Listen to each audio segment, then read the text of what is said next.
potentials waging war in the unseen realm. Global events fulfilling biblical prophecy. Eternal life. What lies beyond mortality? From analyzing the paranormal from a biblical worldview to the discussion of cutting-edge science and technology, conspiracy, discovery, special investigative reports. Unafraid to explore the challenging issues facing humanity. Welcome to another edition of Skywatch TV. Hi folks, this is Tom Horn again, coming to you from the studios here in Missouri at Skywatch TV. And once again, so privileged to be able to have my good friend Steve Quayle in the studio with me. Hi, Steve. Hey, Tom. It's really great to be back and to take the next series of amazing events and amazing fulfillments of prophecy and our mutual investigations and research expeditions going on concurrently, unknown to either one of us. The only time we find out what each other is doing is we do radio interviews together. So now we're beating that. We're doing a jump step. We're doing it on TV. Yeah, but it makes me wonder what next is going to happen between the two of us. Maybe we'll talk about that in a moment with Timothy Alberino's project. We're going to be talking mostly today about this book that you put out recently called True Legends. And I love that title, by the way, because we have these legends throughout the United States of America, throughout the world. Everybody seems to have their mythos, and yet there's such commonalities in the stories that were told that seem to attest to a time when there really were things that were going on in the world that involved giants and things like that. So we're going to talk about that in just a moment. But first, speaking of giants, I learned recently that Timothy Alberino, who is your partner in crime, your partner in filmmaking, he's been producing a whole lot of just world-class like mini documentaries that you guys are putting up. That's a good word. What's the name of your film company? Gen 6, short for Genesis 6 Productions. Yeah. And thanks for bringing it up because Tim just got back.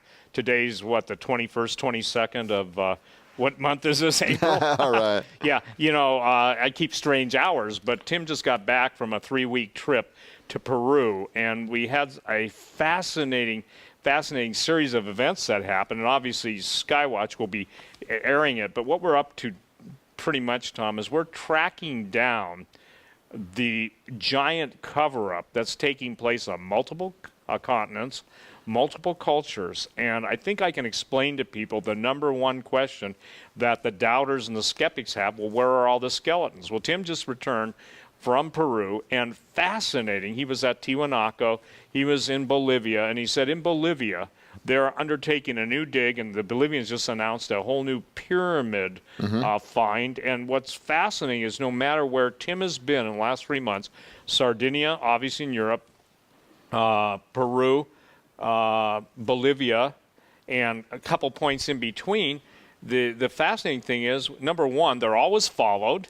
Number two, everybody they interview, that's, let's say, over 75 years to 80 years, has a common, if you will, statement of who comes in to grab all the artifacts, especially when it's giant-related.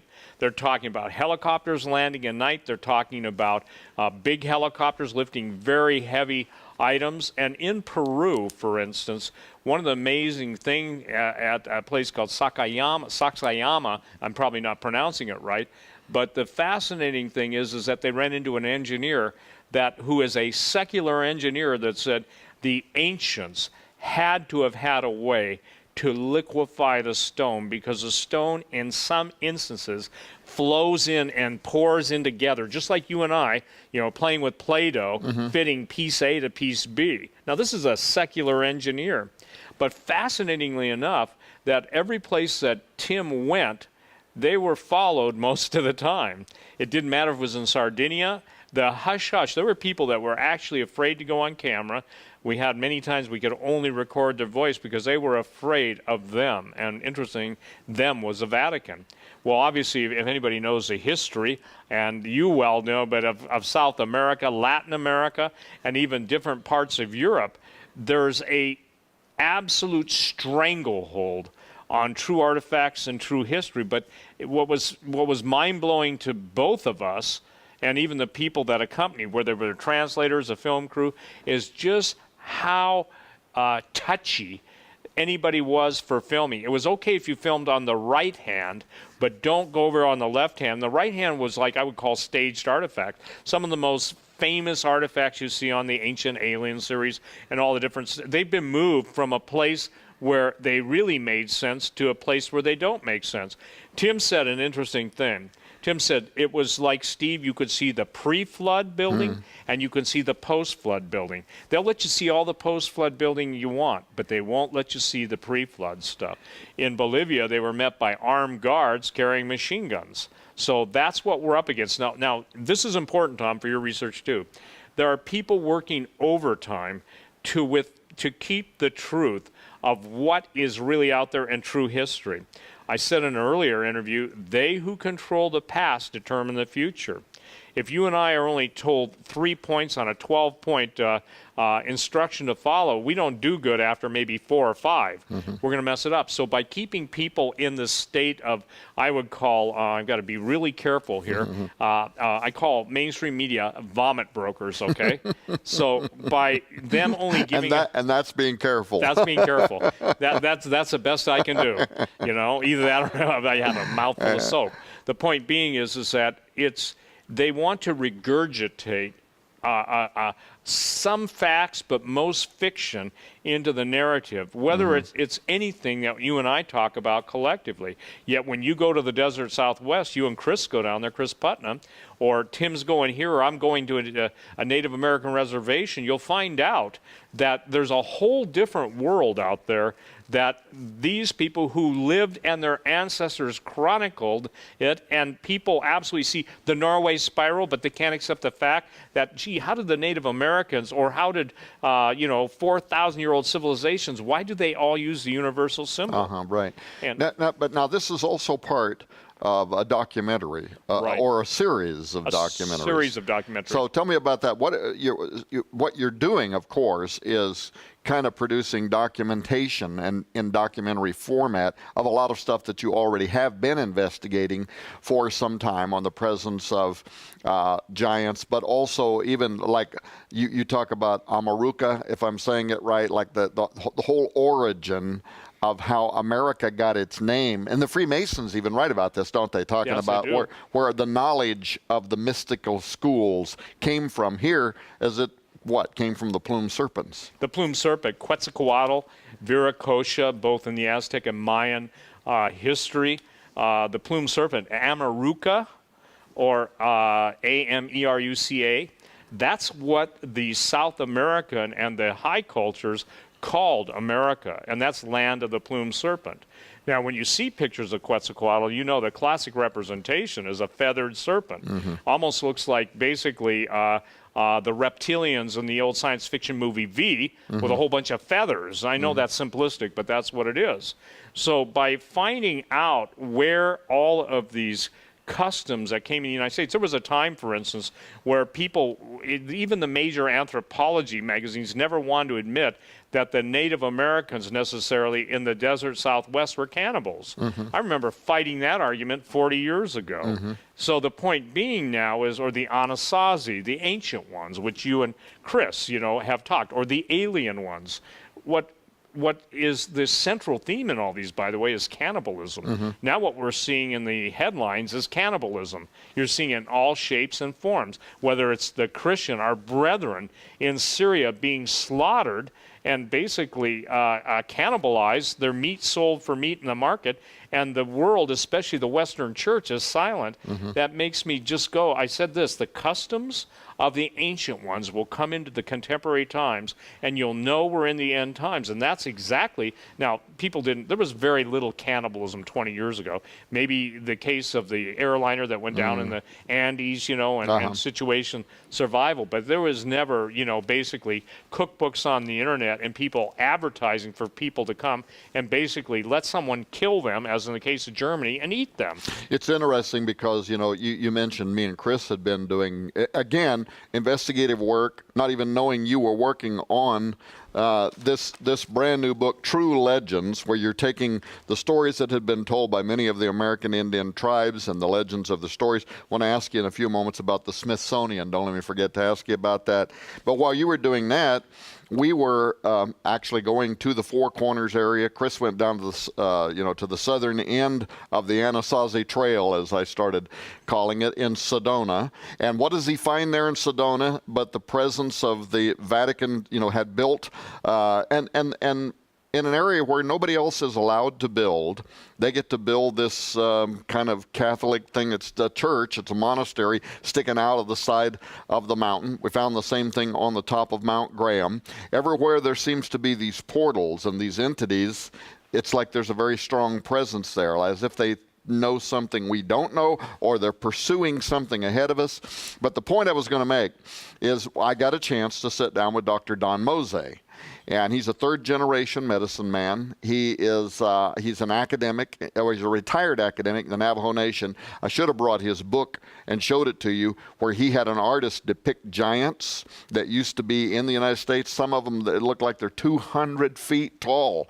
It took whole tribes to bring them down. Mm-hmm. And when they finally got them down and cut their head off, there was so much blood that came out, it flowed down into the valley like it was forming a small river. This is in the books that he had written. Well, here's the interesting thing. I'm interviewing him, and I ask him, so tell us, what happened to the Anasazi? And he starts, telling the tale that they hear in school. Well, there was a drought, and then 7 years of a drought, they follow, they start migrating slowly away.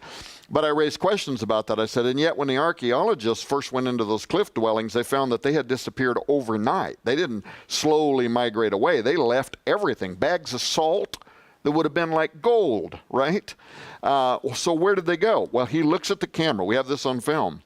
And he says, well, I shouldn't tell you this, but if you were to ask my great-grandfather, this is a story that he would have told. And Steve, it was like he had opened up True Legends and started reading, because he talks of a portal, the serpent deceiver that comes through the portal, the six-toed giants. But he also says that this deceiver started teaching the people cannibalism. That was my whole point. Mm-hmm. They started eating one another. The giants were eating them.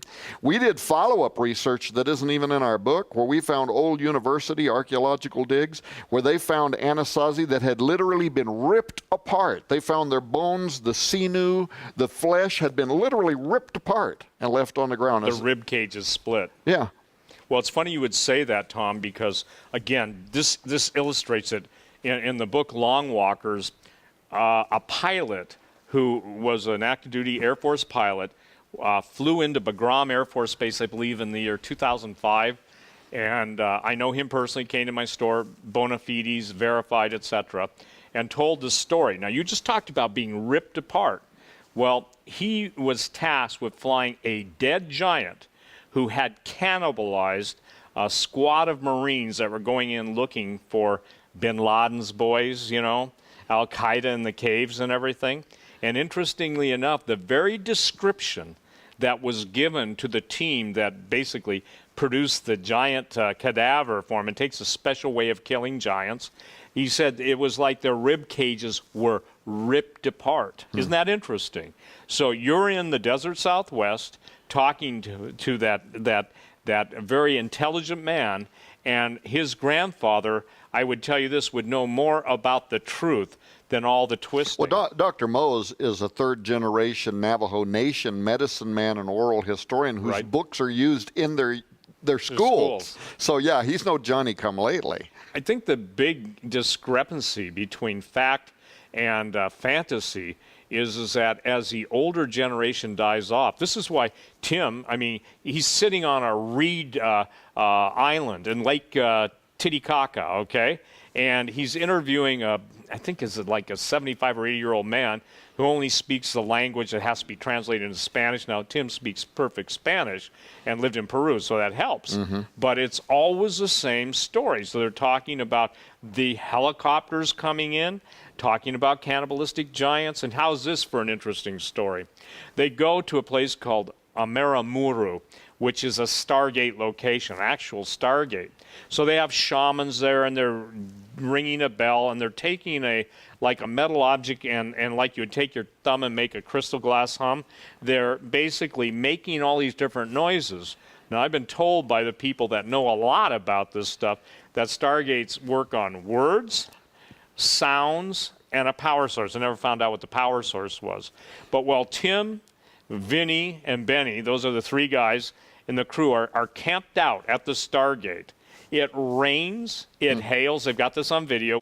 And he said it was the most strangest thing they've ever seen, because around them, everything was clear. But right where they were was, if you will, this directed hailstorm. He said it was so furious that they had to go and get half the village to come and pull their car out and dig their car out of the mud, because basically they had gone up there to see this event.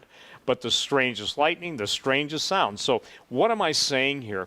I'm saying that in your findings and our corollary investigation research, the common denominators are always the same. I think I've told you this before, I mentioned it on the radio. I was contacted by a major film studio years ago, 3 or 4, maybe 5 years ago, and they wanted to know if I would be willing to make the Giants rewrite a movie script that I had written, and basically making the Giants nice people. And I said, fee, fi, fo, fum, I smell the blood of an Englishman. Doesn't sound to me like they're eating burgers, okay? Right. So the point being is that even Shrek, there was a cartoon, and they made Shrek. An ogre is a human-eating monster, O-G-R-E. Yeah, not Congress, because there's some of those guys too. Those just eat the fruit of the land. But the point being is that we're seeing now in the corollary investigations that we're doing, the common denominators. And the Anasazi, it's fascinating. You jump to Easter Island now, and Easter Island used to have a curse, and the curse was, your grandmother's flesh lies rotting in my teeth. Lovely, huh? That was a National Geographic. So there's been a cover-up, because again, what's troubling to me is that I see the parasitical appetite of demons coming into common acceptance. I don't play video games. I can honestly say I don't think I've ever played one more than 2 minutes, and then my attention span was over, and my manual dexterity is not what it used to be. I was teasing you about Joe. I love the way he plays the guitar. Yeah. My thumbs and fingers don't move that fast anymore. But the thing that's fascinating to me is that the theme in these video games is getting darker and darker. Do you know what the #1 selling comic book and cartoon series is in Japan? It's about man-eating giants, okay? And these are like 200-foot tall giants. So when you asked me earlier what's the difference about this Genesis 6 revised volume versus the first one I wrote, is the Woods document.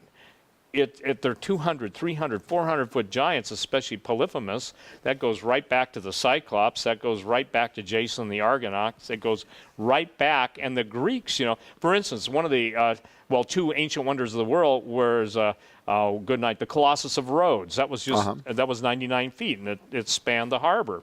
Then you have the Temple of Zeus, which is kind of a portrayal on Genesis 6 giants, and that was a real temple where real giants sat. And held court. And these guys were in their 40 and 50 and 60 foot tall. So, Paul Bunyan and all those stories may have been dismissed when you found out from your Native American contact, and I'm hearing the same thing from my contacts around the world, because when you and I go on talk radio, it goes all over the world, and millions of people listen, and we'll hear from Australia, we'll hear from Siberia, we'll hear from all over the place. I mean, I've heard people say, we listen to you on satellite radio. And I said, you mean like Sirius? He said, oh, no, we're on satellite. We're getting you from the satellite downlink. So they must be in some research facility or have some capability. But those are the kind of people that make contact with us to give us the leads we follow up. And so I think it's time, I refer to this over and over, it's time for those hidden things to be revealed. And again, the people of God have nothing to fear. Now, if they know what's coming and we're articulating it, defining it, and preparing them for it, then they will deal with it in victory. versus in subterfuge, defeat, and total panic. We've been talking here with my good friend Steve Quayle. You can see why I love talking to Steve, right? How do you do this with no notes? I mean, you have a mind like a steel trap. Right now, we've been talking about the book True Legends, and this is one of your newest books. This just only came out just a few months ago. No, that one came out about a year ago. About 1 year ago. Yeah, Little Creatures about 6 months ago. Actually, this is even newer than that, isn't it? And that's new. That's like 2 weeks old. Little Creatures, and then Genesis 6 Giants. This is actually the what is this, a third edition, or it's your new edition? It's an expanded? It's a new edition, but if it were going by the old line, it would be the 10th printing of it. Okay. So, but we're making all three of Steve Quayle's books available to you at a very special price. We're also throwing in we typically retail this for $30, Volume 1 of the Researcher's Library of Ancient Texts. This is the Apocrypha, but it has many of the books that you'll find sourced in Steve's books, like the Book of Enoch and some of the other ancient works like Jubilees, which also talks about the giants, also talks about the return of the giants and the fallen angels. Normally, these books all sell for $40 each because they're 2 to 3 times as big as anybody else's works. That would normally, between those 3 books and the Apocrypha, that would be a $150 value, but we are making that available to you during these programs only for a special price of $99. If you call in the number that's on the screen, or if you visit skywatchtv.com, you will be able to get these books from our online store. If you call in, just tell them that you're looking for the Steve Quayle package, the Steve Quayle special, and you'll get all of those books for the special price of $99. Of course, we have each one of these available in the store for sale by themselves. If you want to buy just Genesis 6 Giants or the new Little Creatures book, I'm sure that we'd be happy to make those available to them too. Well, Steve, we've got about 5 minutes left here, and there's a question I just keep wanting to get to. Let's go for it. And it's the question of the Smithsonian. In your book, right towards the very beginning of True Legends, you tell a story that some people are familiar with, probably most people are not familiar with. Some people just call this the Great Smithsonian Cover-Up. Tell me about that. Well, first of all, the Smithsonian was basically founded by a man named Smithson, obviously where you get the name Smithsonian, and he hired a gentleman named Powell, for instance, who was a pretty well-known expedition leader. Lake Powell is named after him, but he became the curator. He suffered from a thing called isolationism. He wouldn't allow the thought that there were other civilizations and or people that had the ability to, number one, travel by ship. He thought that everybody grew up in an isolated area, and some people call that isolationism. Some people call it uniformitarianism, but that's as opposed to diffusionism, where everybody went everywhere. Mm-hmm. And I think it's important to remind people that the Smithsonian, from its very beginning, had the official party line that was pretty much established by Powell. And he would not allow any conflicting evidence, although I do quote in there, there's one quote of his that basically says, I can't account for this stuff outside of, a more advanced civilization and culture having generated it. In other words, he denies everything until the very end, and then he says, but I can't account for it. Everyone is familiar with the classic scene in the Raiders of the Lost Ark, where obviously at the end, after the Nazis and after the retaking of the Ark, and it's put into a crate and it's being taken down this massive, huge warehouse with a forklift and just placed in some indiscriminate spot in the warehouse out of the eyes of everyone to see. The reason the giant bones, now here's the bottom, here is I would say the definitive statement. The reason the Smithsonian does not allow the truth to come out on this is because giants would indicate that the biblical narrative is accurate and would totally undermine Darwinian evolution, okay? And if you know the history of anthropology, there are times when the anthropologists believe that the Piltdown man and some of the Peking men and all these anthropological supposed species that existed, they had the jawbone of something, and they built a whole mythological creature around it. Well, if they can believe a lie then and perpetuate that lie and then only grudgingly admit it was false, what makes us think that they're telling the truth about anything? Good example. We're now seeing NASA. There was never water on the moon. Now there's once water on the moon. Mm-hmm. There was never water on Mars, yet they're finding there was water on Mars, We're seeing all these hints, and you and I have talked about it, the alien agenda. Here's what's key. In every area that you and I have investigated or will investigate, wherever there's a military base, Tom, wherever there's a Catholic presence heavy, those are mystical, and there are also electromagnetic contact points like Sedona. Good night. They consider that one of the most important vortexes or power centers between dimensions in the world. Well, that's what Timothy Alberino and the film crew were down in Peru, all over Peru, basically tracking down. And I would say this, if you go out and it's a bright blue sky, you camp out in front of a known Stargate, and all of a sudden you've got an isolated weather war against you. Obviously somebody or something was not happy with the presence. I won't say it's a supernatural thing, but it's certainly an unusual thing, and even the natives couldn't figure that one out. Yeah, and deities try to emulate God, so that how Israel in the Old Testament would follow God, and they would follow the cloud, right? Correct. God created what we could almost explain in chemistry, but he did it miraculously so that they would follow it. And the demons always try to emulate him. They always try to be like he is. I will exalt my throne above the stars of God. I will be like the Most High. This is what they want, right? They want to be worshipped as gods. So it'd make great sense. In fact, in True Legends, you talk about the storm gods, and so there's mythology and storyline that go around that whole concept since forever that would make you then wonder. Timothy goes down. He's with a group of people. He's in an area that's supposed to be a portal. Beautiful weather all over the place, and a storm just decides to come right over the top of them and have a hissy fit because they are there. Of course, electromagnetism, they can read that in the ground. Like you mentioned, Sedona, it's off the chart.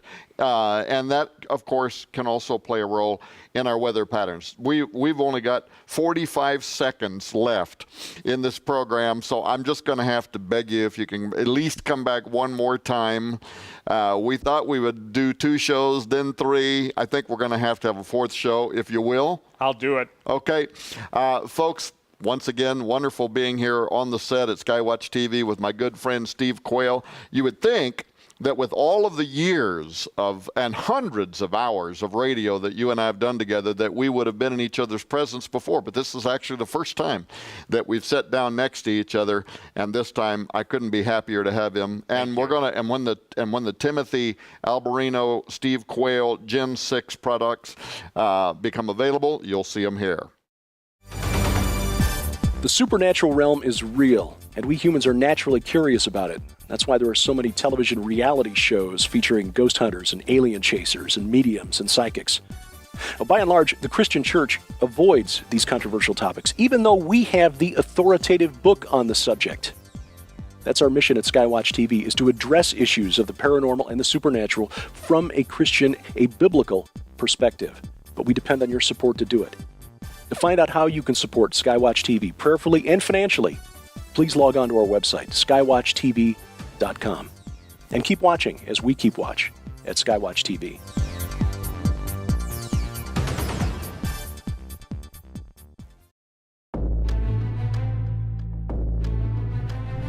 Angels waging war in the unseen realm.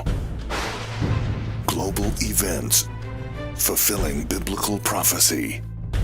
Eternal life. What lies beyond mortality? From analyzing the paranormal from a biblical worldview to the discussion of cutting-edge science and technology, conspiracy, discovery, special investigative reports. Unafraid to explore the challenging issues facing humanity. Welcome to another edition of Skywatch TV. Hi, folks. This is Tom Horn again, coming to you from the studios here in Missouri at Skywatch TV. And once again, so privileged to be able to have my good friend Steve Quayle in the studio with me. Hi, Steve. Hey, Tom. It's really great to be back and to take the next series of amazing events and amazing fulfillments of prophecy and our mutual investigations and research expeditions going on concurrently, unknown to either one of us. The only time we find out what each other is doing is we do radio interviews together. So now we're beating that. We're doing a jump step. We're doing it on TV. Yeah, but it makes me wonder what next is going to happen between the two of us. Maybe we'll talk about that in a moment with Timothy Alberino's project. We're going to be talking mostly today about this book that you put out recently called True Legends. And I love that title, by the way, because, you know, we have these legends throughout the United States of America, throughout the world. Everybody seems to have their mythos, and yet there's such commonalities in the stories that were told that seem to attest to a time when there really were things that were going on in the world that involved giants and things like that. So we're going to talk about that in just a moment. But first, speaking of giants, I learned recently that Timothy Alberino, who is your partner in crime, your partner in filmmaking, he's been producing a whole lot of just world-class like mini documentaries that you guys are putting up. That's a good word. What's the name of your film company? Gen 6, short for Genesis 6 Productions. Yeah. And you know, thanks for bringing it up, because Tim just got back. Today's, what, the 21st, 22nd of, what month is this, April? All right. Yeah, you know, I keep strange hours, but Tim just got back from a 3-week trip to Peru, and we had a fascinating series of events that happened, and obviously Skywatch will be airing it. But what we're up to pretty much, Tom, is we're tracking down